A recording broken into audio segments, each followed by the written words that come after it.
Materialism never leads to godliness. Things are only obstacles that get in the way of an eternal perspective.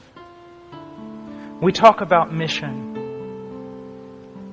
There will be some of our brothers tonight in places around the world on mission for God. They will starve to death tonight because of their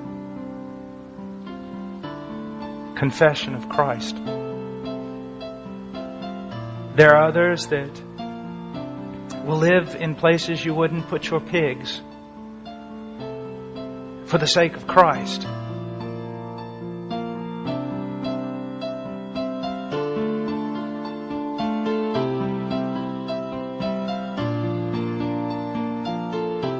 Let me ask you something. How much has Christianity cost you? How much has it really cost you? How much have you had to suffer for the sake of Christ? How much have you lost for Him?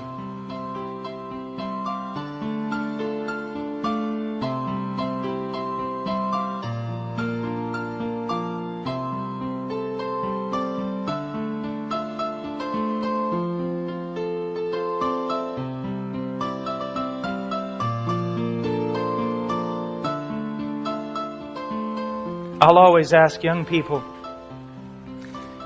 what do you talk about most? There's your God. What do you think about most? There is your God.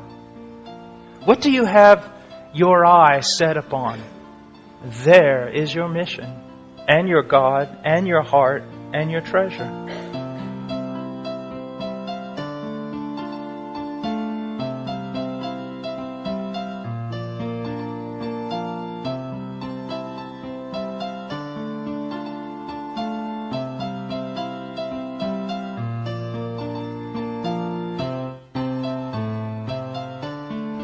What consumes you? One of the worst things you can do is reduce Christianity down to a moral thing you do because it's what everyone else who is moral does. Talking about passion. We're talking about treasure. Now, let me say something very, very revealing about myself, about human nature, about men.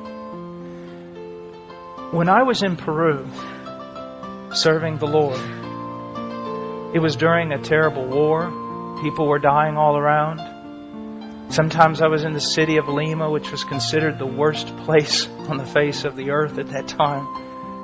Sometimes in the jungles, on the Amazon, sometimes on the Marañón, sometimes in the Andes Mountains, fraught with danger. People used to tell me, it must be so hard to live for Christ there. No. Easiest thing I've ever done was live for Christ there. Why? You have nothing.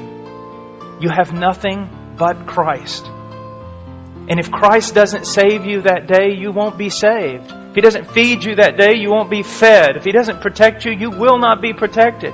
There's nothing you can do in the arm of your own strength. Get up in the morning, you get out of the tent, you go bathe in the river, you come back, you eat something. You go preach the gospel all day. You come home, you collapse in the tent, you wake up the next morning, you do it all over again. No cars, no homes, no keeping up with the Joneses, no designer clothes, no malls, no anything. Just Christ. And it was so easy to live for Him. It was so easy. It took almost no effort. Because there was nothing competing with Him.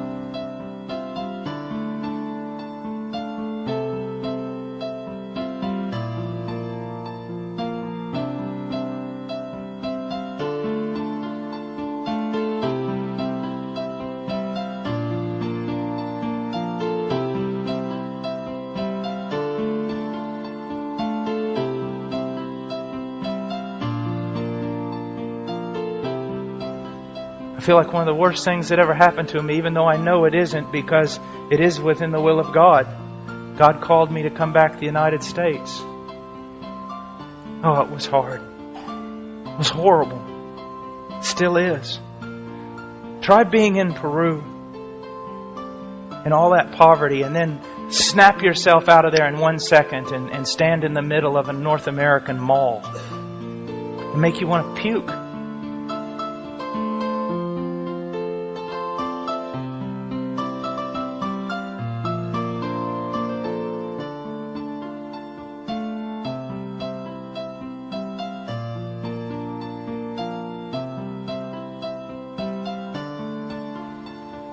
Look around at everything that glitters and shines. Just make you nauseous. It is not hard to live for Christ in Peru. It's hard to live for Christ in the United States of America. Such a battle. And to be honest with you folks, we're losing it. We're losing it.